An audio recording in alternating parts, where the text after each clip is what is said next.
Voltamos com Em Pauta, hoje falando sobre a formação histórica de Novo Hamburgo.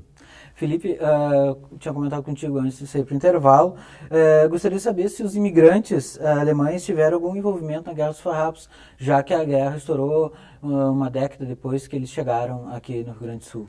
A Alemanha lá passou por diversas revoluções, por diversos períodos em que muitas pessoas já tinham aderido às armas, às ideias de revolução, um período também, algumas décadas, pouco tempo depois da Revolução Francesa, que mexeu com todo o cenário político, monárquico de todas daqueles países, e isso fez com que muitos que viessem para cá, quando de fato eclodiu a Revolução Farroupilha, muitos se posicionassem. Claro que existia aquele grupo que de fato não queria participar, queria estar na sua terra, trabalhando com a sua família. Mas existia aquele grupo que aderiu, basta dizer o pastor Farrapo, o pastor Klingerhofer, que foi junto, lutou.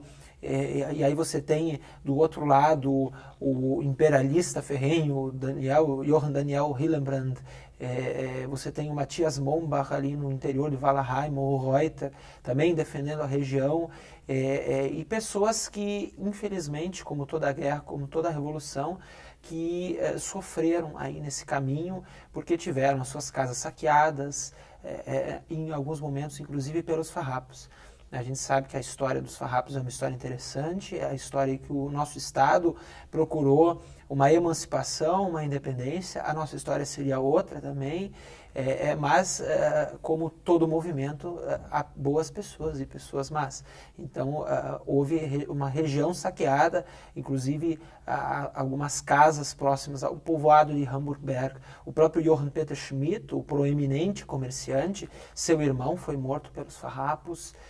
Ele lutou contrário e depois também ganhou, quando o Império ganhou, as pessoas que estavam ao lado do Império também tiveram as suas vantagens. Então um período de, eu sempre digo, um período de dificuldades, e aí hoje para nós, como pesquisador, como jornalista, cabe também buscar esses fatos e a construção desse passado, independente de julgar como foi quem estava certo, quem estava errado. Sim. Felipe, ali, sabemos que Novo Hamburgo, né, até hoje continua com o título de capital nacional do calçado. Né? Em que momento o couro e o calçado se tornaram matriz industrial da cidade? Uma questão que eu gosto de abordar e que deve ser abordada, de que essa história de que a indústria surgiu na região sudeste do país, ela tem as suas contradições, porque os alemães chegaram aqui e foram pioneiros, artesãos em diversas áreas, ferreiros, moleiros, sapateiros, alfaiates, tecelões, que chegaram aqui e que começaram já a produzir em pequenos ateliês, e sem dúvida, já no século XIX, na metade do século XIX, ali nos idos de 1850, 1860, já havia muitos empresários em diversas áreas e no couro, no calçado. Claro, fabriquetas, mas a gente tem o Nicolau Becker, que é nome de uma avenida aqui renomada, conhecida na nossa cidade, foi o pioneiro da indústria do couro, já lá nos idos de 1840, 1850. Temos o Pedro Adams Filho, já no século XIX, final do século XIX, criando a sua indústria considerada pioneira na fabricação dos sapatos, pela sua importância na época, pela sua pujança, pelos números de funcionários que ele teve, por tudo que ele produziu e tudo que ele lucrou como empresário.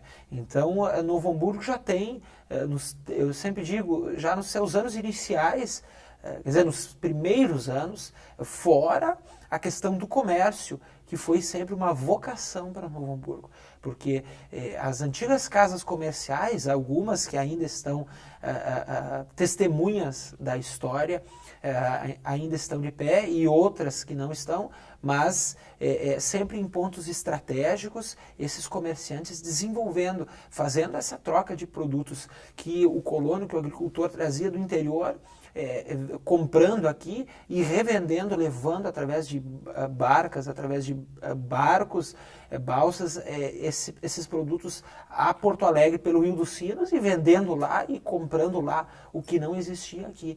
Então o comércio e a indústria muito forte já nos primeiros 20, 30 anos de Novo Hamburgo como localidade. E aí sim, no período da emancipação, já eram indústrias conhecidas, fortes, renomadas.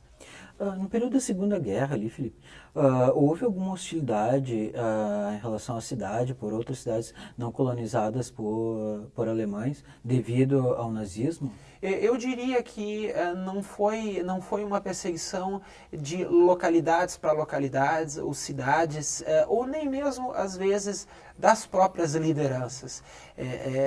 O que aconteceu, sim, foi perseguições políticas, porque Getúlio Vargas ele implantou o programa de nacionalização, então todos eram obrigados a falar o português, as escolas no idioma alemão foram proibidas, mas existia todo um contexto em que famílias às vezes falavam somente o alemão porque não tiveram assistência do Estado, assistência política, assistência, vamos dizer, de serviços básicos, estradas, escolas, igrejas muitas vezes eram mantidas por essas próprias famílias. E houve sim hostilidades, principalmente de famílias não alemãs, famílias que perseguiram e, assim, nesse ponto, de algumas lideranças que procuraram apagar os escritos germânicos das igrejas, cimentaram monumentos, destruíram monumentos.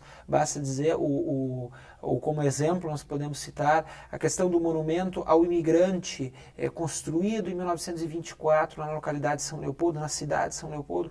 Esse monumento foi arrancado, foi jogado no Rio dos Sinos, nunca mais se encontrou o original. O que nós temos hoje já é uma réplica da réplica, que passou por uma outra história lá também, que esse monumento quase se perdeu, mas o original não se achou mais. Por quê? Porque isso foi esse período em que não alemães eles perseguiram para tentar apagar todo esse passado da germanidade. Mas também uma importante história que cabe a nós lembrar e que também famílias alemãs, muitas vezes lideranças de origens germânicas, para se ver bem com as autoridades brasileiras na época, seja lusas, portuguesas ou outras etnias, porque também alemães, japoneses também foram perseguidos, mas aqui na nossa região, inclusive famílias de origens alemãs que perseguiram seus próprios conterrâneos para se ver bem diante das autoridades brasileiras. Isso é um capítulo da história que foi pouco abordado e que eu acredito que é importante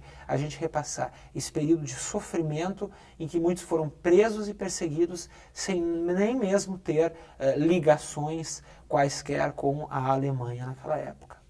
Felipe, em 1942, Novo Hamburgo passou a se chamar Floriano, né? Período que durou só um ano. Sim. Que razões para essa mudança? Justamente com essa lei em que não poderia ter praças e ruas com nomes de famílias ou de pessoas que tinham suas origens alemãs. Então, tudo na região foi, tentaram destruir, desmanchar. E, inclusive, essa história com o nome de Novo Hamburgo, veja, Hamburgberg, Hamburgerberg, Neu-Hamburg depois, Nova Hamburgo ou Novo Hamburgo, veja todas essas modificações, mas sempre ligadas com esse nome. E aí você dá o nome de Floriano, por causa lá do Marechal, algo que não tinha nada a ver com a nossa história local. E isso aconteceu em outras localidades também. Mas em Novo Hamburgo, felizmente, conseguiram derrubar isso a tempo, porque é assim, Hamburgo, o nome que simboliza muito essa nossa cidade hoje. Em 1960 ali houve um grande crescimento na cidade, né? Entre os fatores teve a criação da FENAC, da própria Fevale, né? Pode-se dizer que nessa década foi o boom e a consolidação da cidade? Eu acredito que houve já um início muito forte naqueles anos, na década de 20, na década de 30. mas você tem sim, na década de 50, na década de 60, com a criação, a FENAC, então, aquele boom, aquele desenvolvimento calçadista mesmo, econômico, e também mostrar para o mundo a importância do calçado, a importância dos produtos todos atrelados ao calçado aqui em Novo Hamburgo. Você tem na criação da Universidade Fevale, incorporando na época o Instituto de Belas Artes e um grupo de lideranças, de professores, de políticos, de empresários, esse momento muito importante na área educacional, na área cultural, porque aí você tem uma universidade local e isso, veja quantos anos, quantas décadas em que certamente isso ajudou a desenvolver na questão do ensino, mas o que eu sempre digo, no que aqueles que saíram depois de formados puderam dar esse resultado para a sociedade depois nos serviços, seja como profissionais na área jurídica, na saúde, na área da administração, em tantas áreas que se desenvolveu.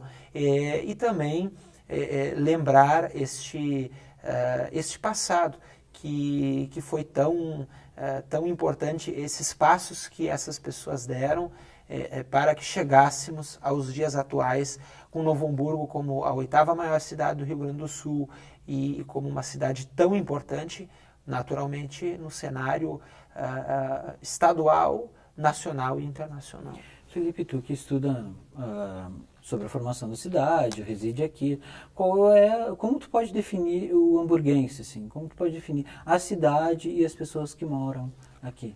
Eu nasci e me criei em Novo Hamburgo, então tenho uma relação desde os meus primeiros anos de vida e sempre muito ligado à nossa cidade, aos nossos bairros.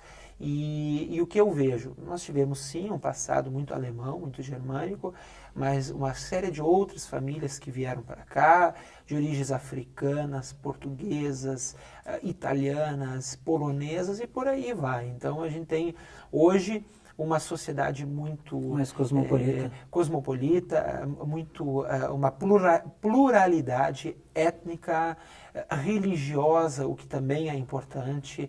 As igrejas que começaram lá com a Igreja Católica, mas com a Igreja de Confissão Luterana, depois os luteranos, conhecidos muitas vezes como Missouri, porque vinham da província de Missouri, nos Estados Unidos, também deram uma importância muito grande para cá. Depois as igrejas pentecostais, e a gente tem aqui, eu sempre digo, essa pluralidade, hoje étnica, religiosa, educacional, com tantas instituições, e também essa presença muito forte, sempre da indústria, do comércio, desse povo muito trabalhador e durante vários períodos migratórios da nossa história. Porque já na década de 20 eu pude observar com essas pesquisas que as famílias da década de 20, desde os operários aos industriais, dos comerciantes, aqueles que estavam aqui, muitos já não tinham suas origens aqui.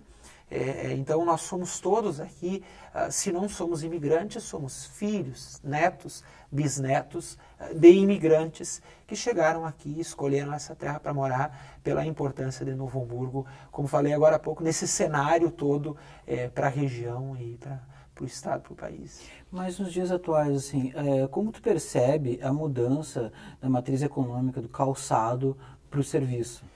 Calçado. Houve um período em que nós investimos muito no calçado, muito no couro, mas que se investiu muito só nessa área.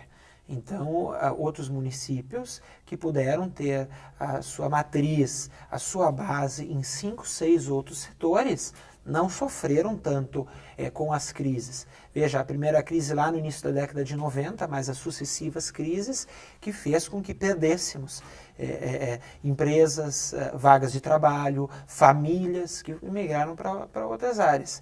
É importante que Novo Hamburgo tenha outras áreas, hoje já tem, mas que tenha esse investimento ligado na atualidade e que o poder público também incentive, porque é importante isso, o empresário para investir precisa muitas vezes desse apoio do poder público que tenha outras áreas de fato para que no momento que um setor não está bom, o outro setor possa segurar. É claro que hoje a grande produção do calçado é na China, assim como um tempo foi aqui, e nós também tiramos esse posto da Itália, até a década de 70, ali era a Itália, tinha uma cidade lá, a capital praticamente nacional, em produção do calçado, mas felizmente Novo Hamburgo mantém hoje esses cursos, essa sofisticação, esse desenvolvimento do sapato, do calçado, é muito forte. Então nós sempre vamos ter essa presença, não tanto hoje na produção, mas no desenvolvimento do sapato e do calçado. Isso também nos orgulha como hamburguenses. Felipe, a tua formação em jornalismo, o que te levou a pesquisar sobre a formação da cidade e os primeiros colonizadores alemães? Eu comecei essas pesquisas aos 14 anos e fui desenvolvendo elas durante todo esse período de 13 anos, então, até o momento, em que são 455 famílias visitadas até agora, em todas as regiões de colonização alemã no estado do Rio Grande do Sul, um acervo fotográfico que já está em 30 mil fotografias antigas, e há uns 6 anos para cá que eu comecei a escrever, a planejar como escrever essas histórias que tantas pessoas me contaram em tantas regiões, mas naturalmente por ser hamburguense, então um livro sobre a nossa cidade, por ver que havia muito pouco material escrito, que as pessoas que escreveram antes de mim deixaram cada um a sua contribuição, e muito importantes contribuições, mas que precisava ter mais, inclusive nesse material fotográfico. Então o que reuni de Novo Hamburgo são mais de 5 mil fotografias antigas, nessas 30 mil fotos que hoje compreendem esse acervo, mais de 60 famílias visitadas, e a produção desse livro, que pude lançar em 2012, e trabalhando hoje na reedição desse projeto, desse livro, procurando, como hamburguense, deixar também a minha contribuição para a nossa cidade, e também, sempre digo, deixar esse material preservado através dessa obra e compartilhar, seja através desses livros, seja através dessas palestras que faço, compartilhar isso com as pessoas, essa história nossa, essa história hamburguense mesmo. Ok, obrigado, Felipe. Nosso programa já está chegando ao final. Muito obrigado mesmo por falar sobre a nossa formação histórica aqui. Obrigado, à disposição de você, da equipe da TV Vale e da nossa comunidade. Obrigado a você por ter ficado conosco. Até o próximo Em Pauta na semana que vem. Tchau!